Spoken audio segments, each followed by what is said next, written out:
Сьогодні скинули бомбоване відео. 2 русака типових.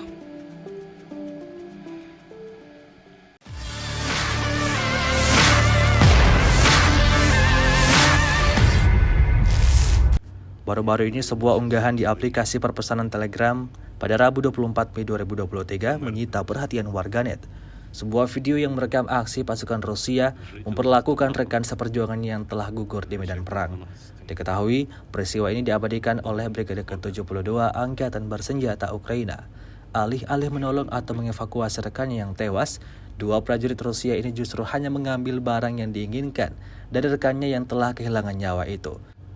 Tampak benda yang diambil itu berupa jam tangan. Tidak diketahui pasti apa maksud dan tujuan dari prajurit Rusia tersebut. Beredarnya video ini menuai beragam komentar pro dan kontra dari warganet.